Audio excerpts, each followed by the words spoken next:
À Zéro de réserve précise, un convoi de 23 véhicules s'est élancé dans le silence absolu du Sahel. Pendant 6 minutes et 32 secondes, aucune caméra occidentale n'a vu ce que la nuit portait, la fin d'une ère où l'Afrique devait encore demander la permission d'exister. Au cœur de cette obscurité, Ibrahim Traoré conduisait non pas une colonne militaire, mais une idée, celle que la souveraineté ne se quémande plus, elle se prouve. Ce qui s'est allumé cette nuit-là n'était pas un moteur, mais le retour d'une fierté longtemps étouffée. Ce récit ne parle pas seulement de chars ni de chiffres, mais d'un basculement historique. Car en 6 minutes et 32 secondes, le Burkina Faso a montré ce que des décennies d'assistance n'avaient jamais permis, la reprise du contrôle. Le bénéfice de cette transformation est clair. Lorsqu'une nation décide d'agir sans attendre, elle regagne non seulement sa sécurité, mais aussi sa dignité. Ibrahim Traoré, figure centrale de ce tournant, a brisé un cycle où chaque demande de soutien devait être signée à Paris, Washington ou Bruxelles. Aujourd'hui, la question n'est plus de savoir qui autorise l'Afrique à se défendre, mais comment elle choisit de le faire. Ce qui commence ici n'est pas un récit national, c'est un manuel de souveraineté moderne. Et vous, en écoutant cette histoire, vous comprendrez pourquoi cette nuit silencieuse à Ouagadougou pourrait bien être le signal d'une ère nouvelle pour tout un continent. La révélation n'est pas venue d'un discours, mais d'un fait brut, un convoi invisible, franchissant le désert sans radio ni phare. 243 km de silence, une séquence que les satellites occidentaux n'ont jamais su expliquer. Ce que Ibrahim Traoré a mis en mouvement cette nuit-là n'était pas une colonne d'acier, mais une démonstration mathématique de souveraineté. En quelques heures, le Burkina Faso a concrétisé ce que tant d'accords promettaient depuis des décennies, agir sans attendre l'aval de personne. La base de Kaya, naguère encadrée par les missions étrangères, devenait le centre d'un programme autofinancé alimenté par le Fonds de souveraineté nationale créé en 2024. Ce fonds, issu de l'or du pays, symbolisait une rupture, acheter sa sécurité plutôt que l'emprunter. Les rapports du Stockholm International Peace Research Institute confirmaient la tendance. Près de 20% des importations d'armes en Afrique subsaharienne provenaient déjà de la Chine. Ce chiffre, autrefois marginal, devenait tangible. Pour Ibrahim Traoré, il s'agissait moins d'un choix idéologique que d'une équation. Quand l'aide se retire, la nécessité devient doctrine.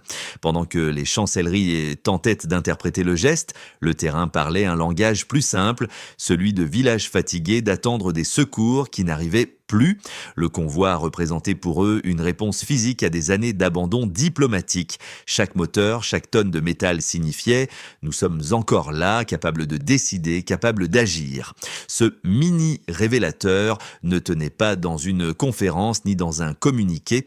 Il se trouvait dans la poussière du Sahel, là où les promesses se mesurent en kilomètres parcourus. Ce soir-là, l'Afrique ne demandait plus à être entendue, elle se faisait entendre. Au centre de ce bouleversement se tient Ibrahim Traoré, 36 ans, officier devenu chef d'État par nécessité plus que par ambition.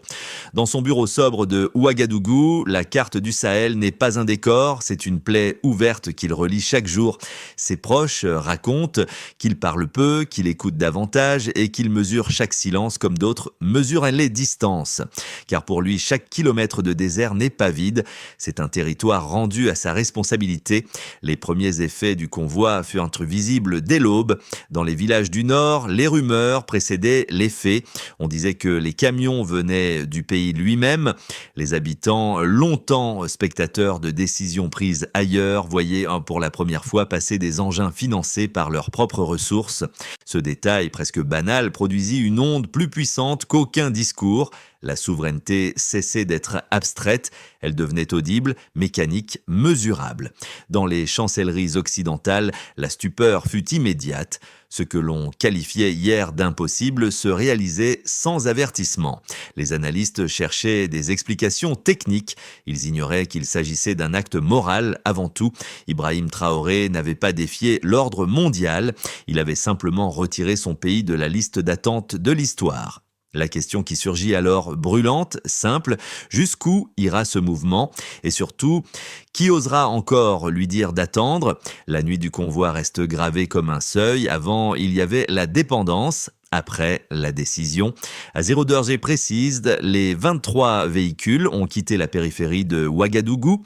Pas de radio, pas de lumière, seulement le ronronnement des moteurs et l'écho d'un choix déjà irréversible.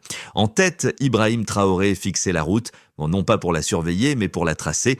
Chaque mètre parcouru effaçait une décennie d'attente. Le premier segment de la traversée fut bref, presque rituel. À Kaya, les soldats burkinabés ont sécurisé un ancien hangar de formation laissé vide par la mission européenne.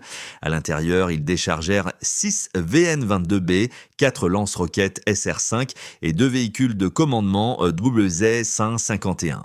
Les caisses portaient des inscriptions en mandarin, non pas signe d'allégeance, mais de transaction. Car cette fois, tout avait été payé comptant grâce au fonds de souveraineté nationale. Aucune dette, aucun audit extérieur, aucune approbation à l'étranger. À mesure que la nouvelle circulait, les réseaux diplomatiques s'embrasèrent. À Paris, on parla de violation de protocole, à Washington d'un précédent dangereux. À Pékin, on garda le silence, mais sur les routes du Sahel, le bruit des moteurs suffisait à répondre. Les témoins décrivaient une colonne disciplinée avançant sans hâte, sans peur, dans les villages. On sortait pour regarder passer la poussière. On ne savait pas encore ce que ces véhicules portaient, mais on comprenait qu'ils annonçaient un changement qu'aucune frontière ne retiendrait. Vers 3h30, le convoi atteignit la zone dite du corridor muet, ce couloir où pendant 6 minutes et 32 secondes, aucun satellite occidental n'enregistra la moindre image. Ce laps de temps devint légende, la parenthèse où la dépendance s'éteignit. Dans la cabine, Ibrahim Traoré resta immobile. Son jeune chauffeur, 23 ans à peine, fixait la route, les mains crispées sur le volant. « Continue », dit simplement Traoré, « chaque kilomètre est une réponse ». Il ne cria pas, le ton suffisait. À 4 heures passées, les véhicules atteignirent les abords nord de la capitale. Le jour commençait à naître et dans cette lumière incertaine, les silhouettes d'acier semblaient moins menaçantes que solennelles. Quand le dernier moteur s'éteignit, le silence tomba lourd, dense, presque sacré. Un lieutenant murmura « Nous possédons enfin quelque chose qui peut nous défendre ». Traoré répondit sans détour « Non, nous possédons le droit de le faire ». Ainsi s'acheva la première opération militaire autonome du Burkina Faso moderne. Aucune perte, aucun incident, mais un symbole immense, celui d'un pays qui, pour la première fois depuis un demi-siècle, agissait sans permission.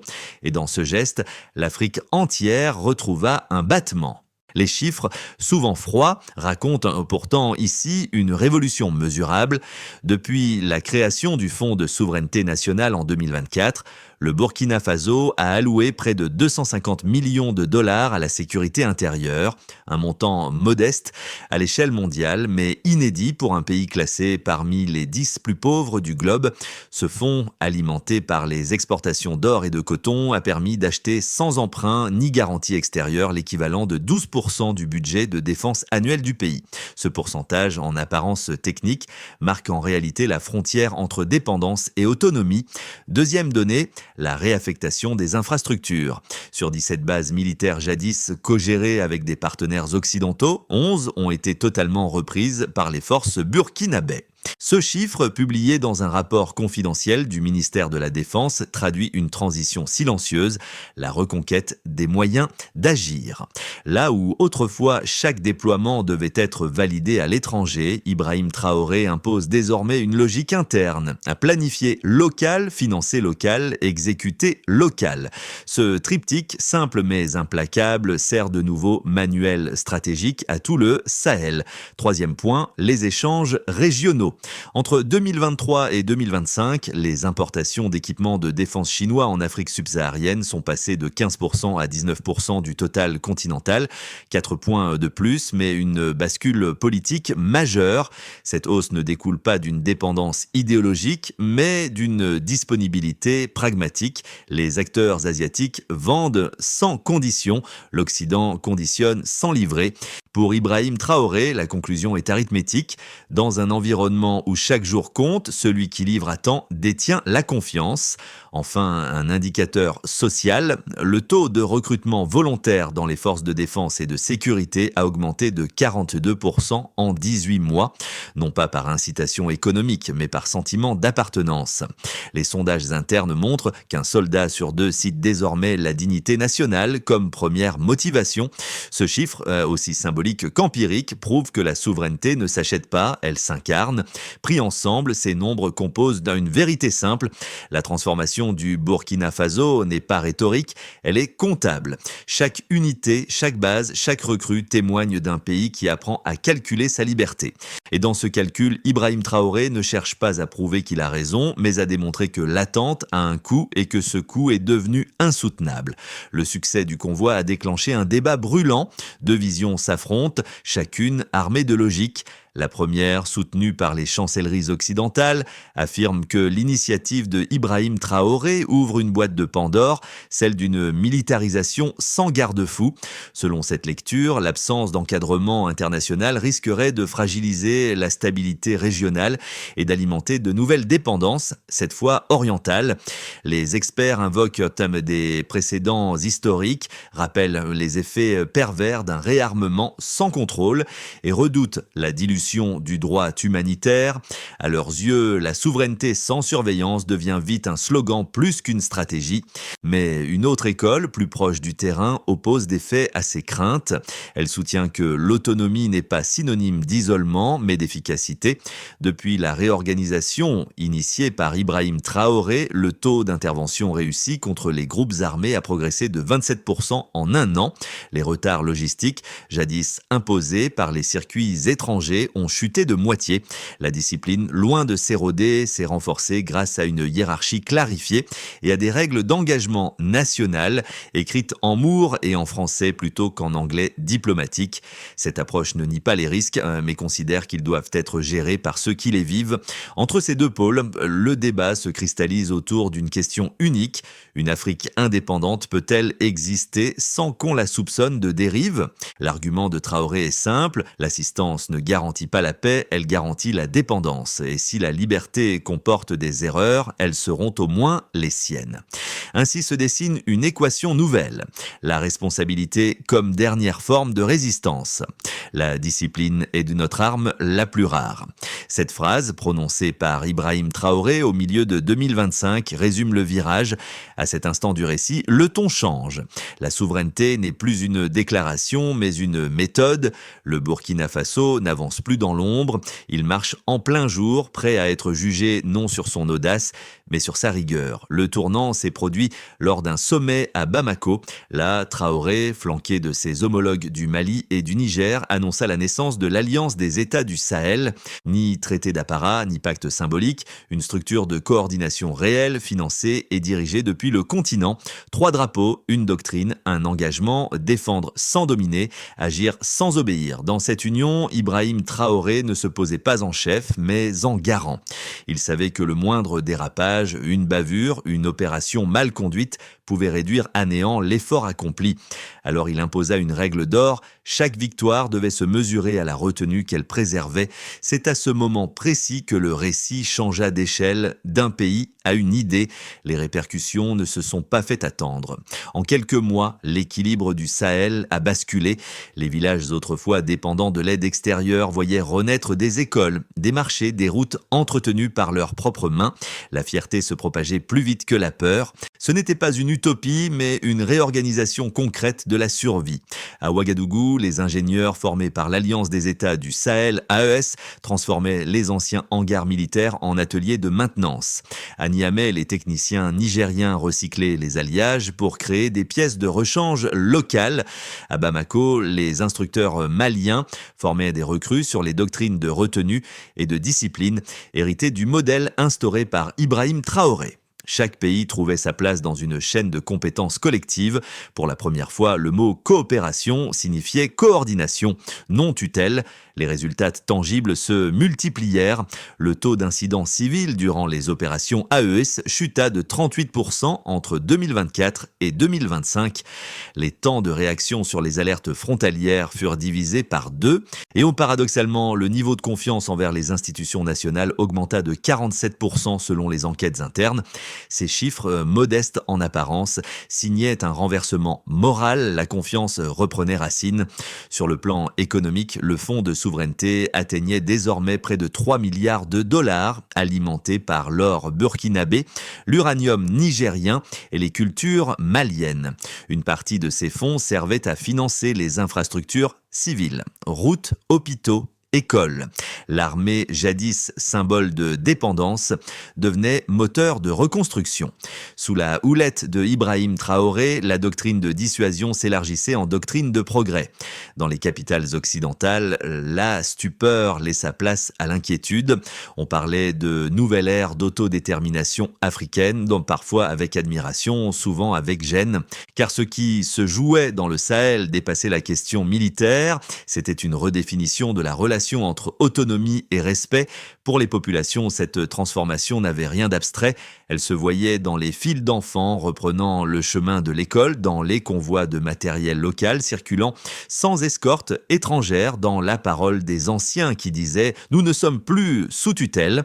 Le changement n'était plus une promesse, il était devenu un quotidien mesurable.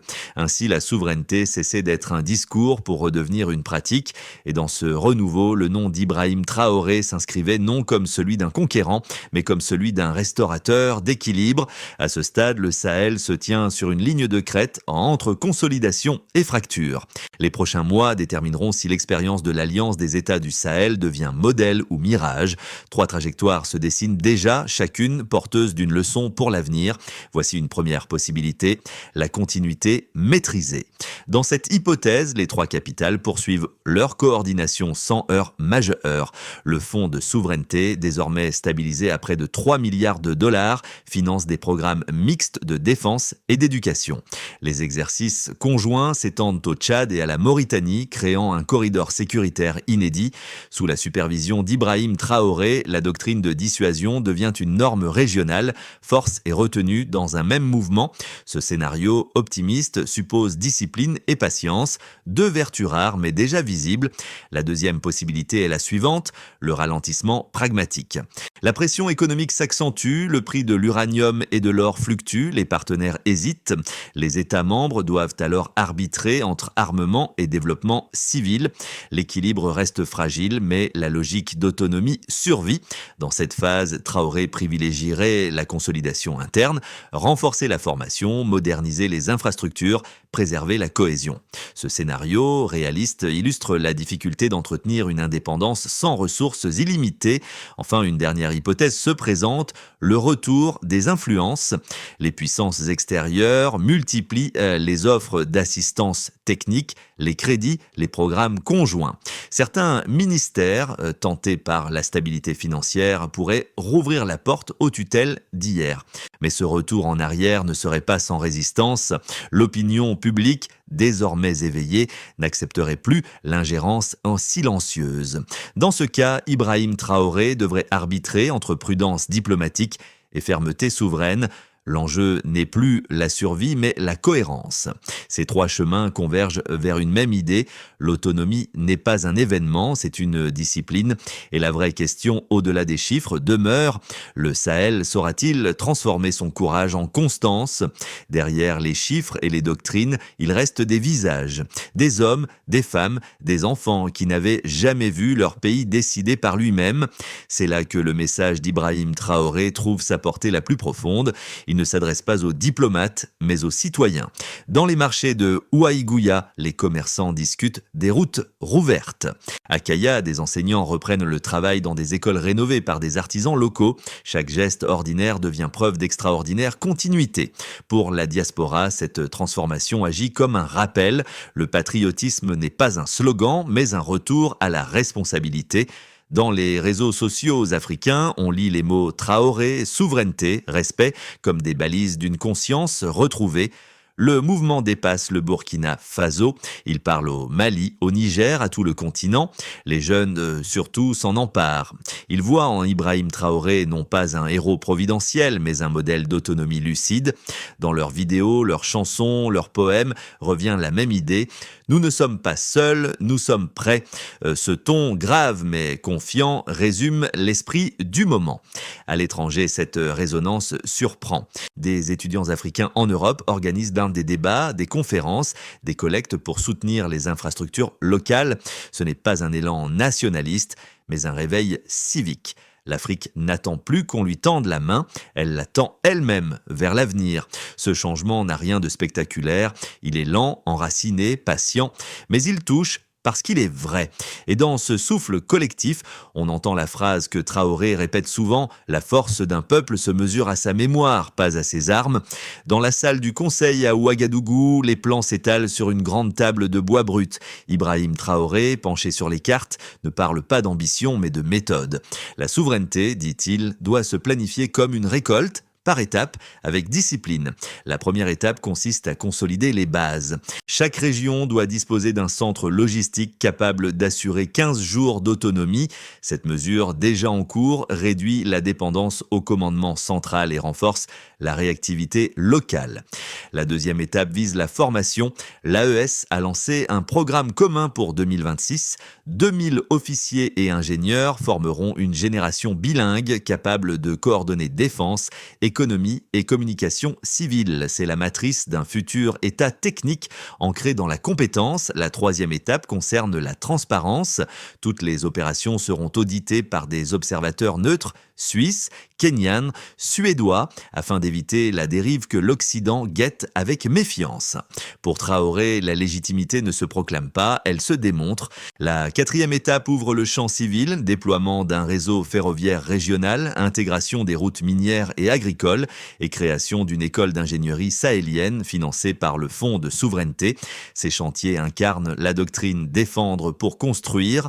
Enfin, la cinquième étape résume la philosophie générale, agir ensemble mais penser localement. Le Sahel n'a pas besoin d'un empire, il a besoin d'un équilibre. Ainsi se dessine la feuille de route d'une indépendance mesurée, méthodique, consciente de ses limites mais fidèle à son cap. Et Ibrahim Traoré le répète, celui qui prépare la paix comme une guerre ne la perdra jamais. Lorsque le jour se lève sur Ouagadougou, la lumière tombe sur les mêmes routes que celles parcourues cette nuit de 2025, mais leur sens a changé. Ce ne sont plus des trajets de survie, mais des voies d'assurance. Dans le silence du matin, Ibrahim Traoré regarde ses routes comme on regarde un serment tenu. À ses côtés, un jeune soldat murmure « Nous avons enfin cessé d'attendre ». Cette phrase simple devient un écho collectif. Elle traverse les villages, les écoles, les marchés, jusqu'à résonner dans les esprits de ceux qui doutaient encore, parce qu'ici, la victoire ne s'entend pas en tonnerre, mais en constance. Les visages burkinabés portent désormais un mélange d'épuisement et de fierté. Chaque pierre déplacée, chaque graine semée devient un acte de souveraineté. Et dans le regard de Traoré, on perçoit moins la gloire que la vigilance. Il sait que l'indépendance se défend chaque jour sans drapeau ni défilé. Ce récit, commencé dans l'ombre, s'achève dans la clarté, non pas celle du triomphe, mais celle de la maturité. Parce qu'au fond, le vrai courage n'est pas de défier le monde, mais de se gouverner soi-même. Ce que vous venez d'entendre n'est pas seulement une histoire, c'est un témoin d'un continent qui apprend à marcher debout, à parler d'égal à égal, à bâtir sans attendre qu'on lui montre le plan. Le Burkina Faso, à travers Ibrahim Traoré, n'a pas fermé de porte, il en a rouvert d'autres, plus ancienne, celle de la dignité. Alors, avant de passer à autre chose, prenez un instant, écrivez d'où vous écoutez cette histoire, votre ville, votre pays, votre horizon.